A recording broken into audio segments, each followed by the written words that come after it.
This is Ajai Game Reserve in Madi Okolo district, the Precambrian habitat of the great northern white rhinos. The very grounds on which this grass grows has been enriched by the very dung of these great northern white rhinos that have been hunted and poached to near extinction during the 1980 civil wars, and errant poachers who have benefited from the horns of these rhinos. Today is a very sad day for Westnile as it joins the rest of the world in marking the World Rhino Day. One of Westnile's most treasured wildlife possessions was the northern white rhinos that were not only found in northwestern Uganda, but DR Congo, Central African Republic, and the Republic of Chad. But such ruthless hunting of West Nile's northern white rhinos, even by former US President Franklin Roosevelt, reduced the global figures of northern white rhinos to only 3. And most unfortunately, the only male northern white rhino called Sudan died in 2018, leaving 2 female survivors, Najin and Fatu. However, even these 2 female rhinos are unable to reproduce. They are currently being kept at the 90,000-acre Olpejeta Wildlife Conservancy in the very foothills of Mount Kenya. I visit the Isara Memorial Library and speak to a grandson of the century-old Sultan Isara, a once great Lubara chief. If the late Sultan Isara was an Africanist and a nationalist, if he was alive today, what would he really say? How would he feel about the loss of the great northern white rhinos that were poached and hunted to extinction, especially along the Nile bank in parts of Lower Madi and generally West Nile region that was a very big habitat for these white rhinos? How would he feel? If he would have been around, alive, he will not actually be happy of the loss of all those types of animals, because he was a sultan, okay, but was having a feeling that all whatever is just at the place where he's actually leading. He wanted all those things to be in a place for the generations to see. Because today, the Ziwa Rhino Conservancy Nakasongola that provided a glimmer of hope for restoring the rhino population in West Nile has been closed. The Conservancy has been breeding the southern white rhinos, a little distinct from the West Nile's great square-mouthed northern white rhinos.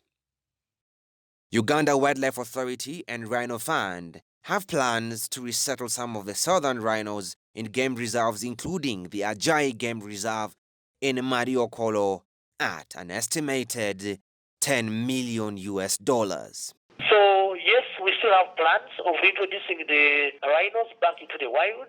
Actually, we did a feasibility study, and that feasibility study, among other sites, it recommended Ajai.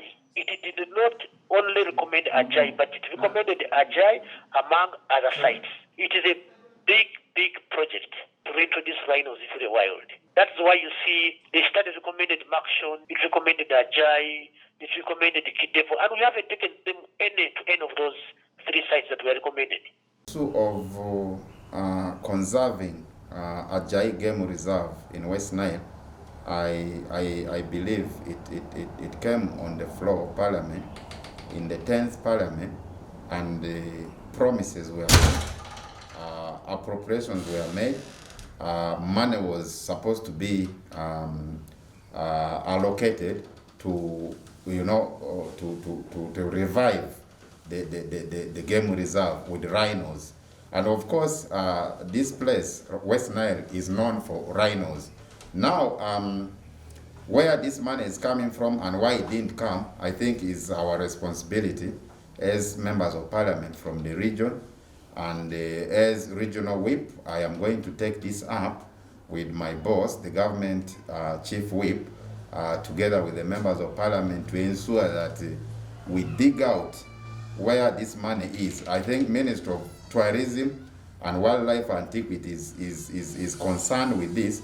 We are going to make a follow-up with the ministry and ensure that the money that was used to revive this reserve is given. And if it has not been there, we will do supplemental budget, because this is the period for us to promote tourism in the country. And this is where... Another glimmer of hope is the successful creation of 2 viable northern white rhino embryos through in vitro fertilization and surrogacy program by scientists world over. But if this works, it may take decades before the northern white rhinos can be reintroduced to their natural habitats. Leaders in West Nile are in disquiet over the loss of the West Nile white rhinos.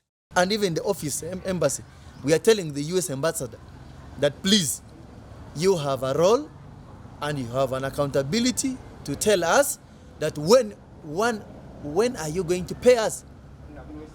2, when are you going to make sure that we get these white rhinos? Because you very well know that your own former President Roosevelt came and hunted them, and we don't have them right now. So if you're talking about accountability, as US government, you've always been advocating for accountability. We are saying, can you be accountable? Come out and tell us what is happening, because you are making us lose revenue when it comes to tourism. So this is something that we're not going to take lightly. This is something that we want answers for it. Time has gone. Nobody is talking about it. So it doesn't make any sense for us as a country, as West Nile, to be celebrating World White Rhinos Day. It doesn't make sense. Even the ones that we have in Ziwa, those ones are for the southern. The northern white rhinos are actually superior.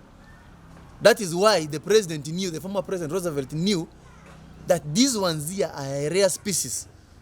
And we cannot even trust that these things were hunted. There's a possibility that they were even just collected and they went with them. The people of West Nile and their leaders for long have been requesting for the return of the great northern white rhinos that once roamed this part of Uganda. But a very, very bitter and rude awakening that the people must come face to face with is the fact that these white rhinos that they are longing for have become functionally extinct. For West Nile Television, I am Mahjoub Moosmeal.